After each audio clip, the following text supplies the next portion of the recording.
Okay, great. So let's finish off. Let's finish off chapter 16. This is part two of this chapter, and this is it's a theory chapter. And hopefully, my plan is, that, like I say, is that you have your textbook open. You're looking at this while I'm talking about it. Again, it's just to make sure that you have a companion chat, so to speak, when you're reading, and I can just add some value to it.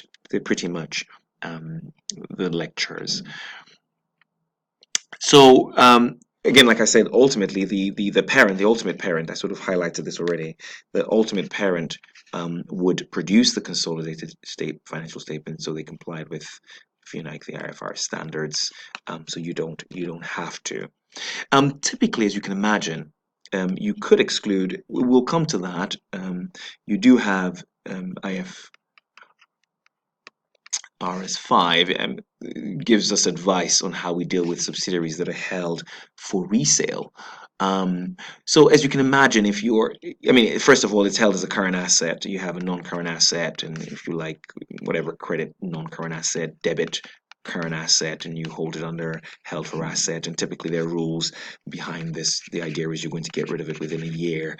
But there's an intention to sell. So you might have, and this is when it was an asset. So you might have had a subsidiary that is leaving. Of course, you're getting rid of it. You're selling it, and there is, if you like, a prudent and a true and fair reason, as you can imagine, for not merging it with the rest of your business, because it just affects comparison, reliability. Yes, and so that makes sense. So these are good reasons not to include this, if you like, and to exclude it from your main set of accounts. If it's small, if it's a very small subsidiary, maybe not much has happened, and it's just not. When I say material, this, as in everything in accounting, it's a matter of judgment. But it was something you would have to come to agreement with. I mean, the definition of materiality fundamentally, and this is a really good example, right? If you remember, is that will its omission, if you like, be misleading to the users? And if you're quite happy that omitting this subsidiary altogether will have no effect on how people make economic decisions regarding the organization, then fine.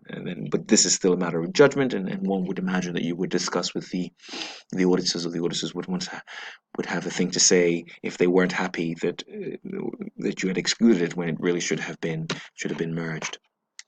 I talked earlier on about this business of different companies having different dates. And IFRS 10 allows the use of subsidiary financial statements made up to a date of no more than 3 months or earlier.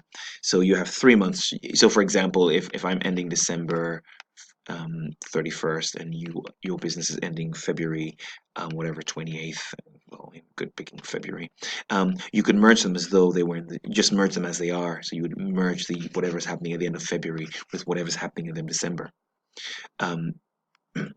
If you like, yeah, that's what they're sort of allowing you to do. So but again, no one's going to be asking you to do this, by the way. This is just something you should know. Right.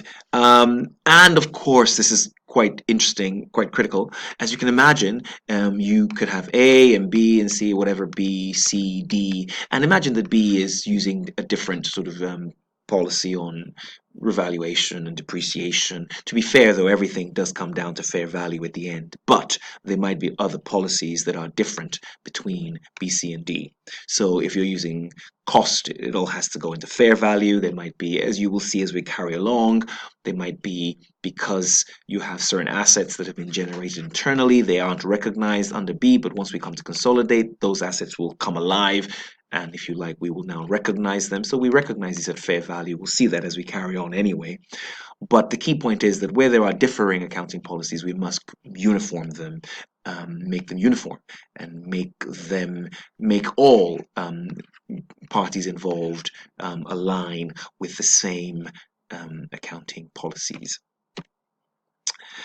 Appropriate adjustments are made, again, like I said earlier on, to conform with the group's accounting policy. So typically everything will align with what's working on, what's going on with the group. Great. So that's the end of that. That's the end of chapter 16. And the thing is, I'm going to make them in that sort of structure, do a chapter, and then we'll just try and get through. So the plan is to get all the chapters through onto video as a reference point, and of course related questions. Great stuff. I'll see you in chapter 17.